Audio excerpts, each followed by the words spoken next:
There is a certain kind of person who never raises their voice. They never snap, never storm off, never let you see them lose control.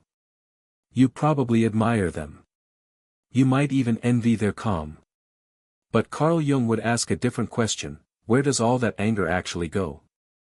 Because it doesn't disappear. It goes somewhere. And what happens to a person who buries their anger for years, sometimes decades, is stranger and more dangerous than anything that happens to someone who simply loses their temper. Carl Jung spent much of his career studying what he called the shadow, the part of ourselves we refuse to look at. Not the evil part. Not the monstrous part. Just the part we've decided is unacceptable, and so we hide it, even from ourselves. Anger is one of the most common things people shove into the shadow.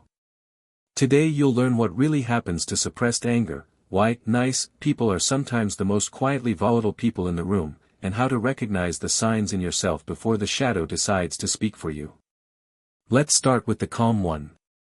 Every friend group has one. The person who absorbs conflict instead of causing it.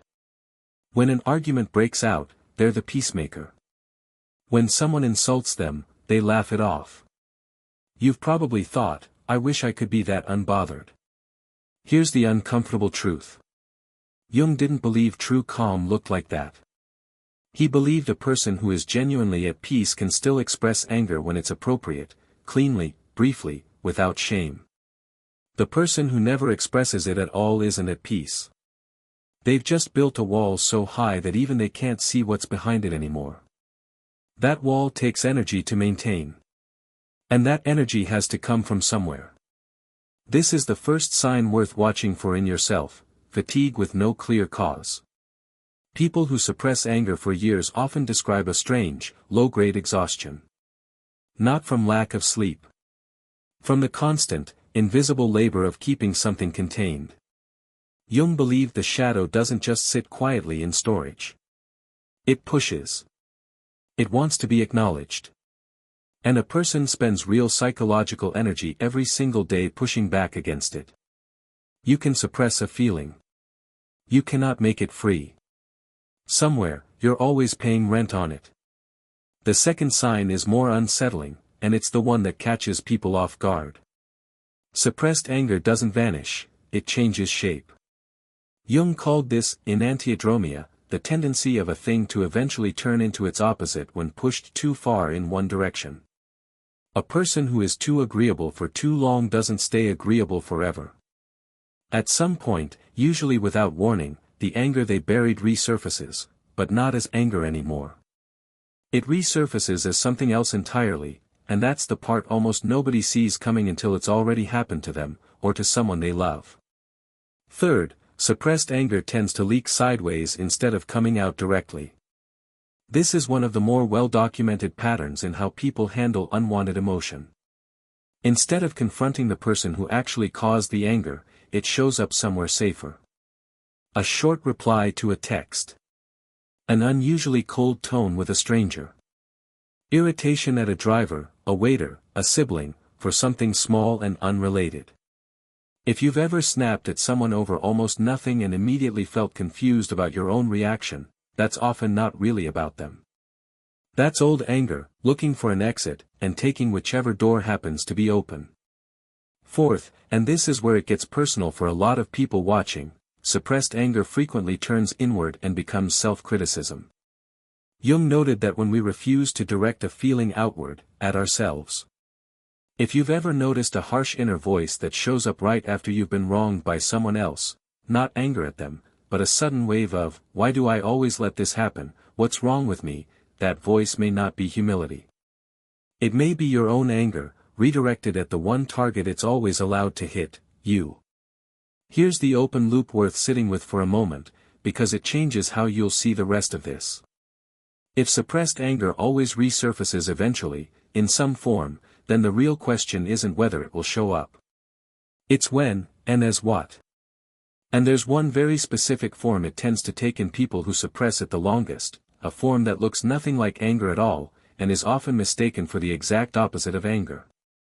We'll come back to that. Fifth, the body remembers what the mind won't admit. This isn't mysticism, it's something therapists and researchers in psychosomatic medicine have observed for decades. Chronic tension in the jaw, the shoulders, the chest. Headaches with no clear physical cause. A tightness that shows up specifically in moments of conflict you're trying to avoid. Jung believed the psyche and the body were never as separate as we like to think. An emotion that isn't allowed expression through voice or action often finds expression through the body instead. If you clench your jaw during arguments you're not having out loud, your body already knows something your conscious mind is refusing to admit. Sixth, the people around a chronically suppressed person often feel a vague unease they can't quite explain. You may have experienced this from the other side, being around someone endlessly calm, endlessly agreeable, and feeling a strange tension anyway, like the air in the room is slightly too still. Jung would say this is the shadow projecting itself, even in silence.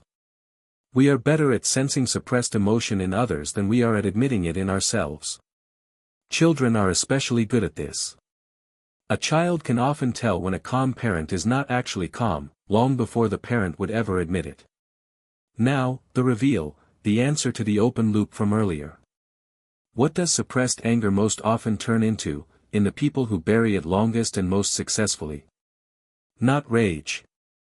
Not an explosion. The most common transformation, the one Jung's framework predicts and the one that shows up again and again in people who spend years being the calm one, is a quiet, persistent resentment that gets mistaken for wisdom or detachment. It looks like someone who has risen above pettiness. It sounds like someone who says, "I don't get angry about things like that anymore." But underneath, it's often not peace at all. It's anger that has gone cold and hardened, wearing the mask of maturity, because that mask is the only version of itself the person ever learned was allowed to exist. This is the deepest form of the shadow at work, not the anger you show, but the anger you've convinced yourself you no longer have, because you need it, for your own survival, to believe you were the kind of person who doesn't feel it. The Stoics, centuries before Jung, warned of something similar. They never taught that emotion should be erased. They taught that it should be examined, understood, and then chosen, not silently outlawed and left to fester in the dark, where it grows into something far less honest than anger ever was. So what do you actually do with this? Not suppress harder. Not swing to the other extreme and let every irritation out unchecked. The Jungian path is integration, acknowledging the anger exists, naming it to yourself honestly, even privately, and finding small, direct, appropriate ways to express it before it has to find its own way out. A short, honest sentence in the moment. A private journal entry that doesn't flatter you. A conversation you've been avoiding for months. Anger acknowledged early is manageable. Anger denied for years becomes something else entirely, and it rarely announces itself when it finally arrives. If any of this described someone you know, or quietly described you, sit with that instead of rushing past it. Ask yourself where your own anger actually goes when you don't let it out.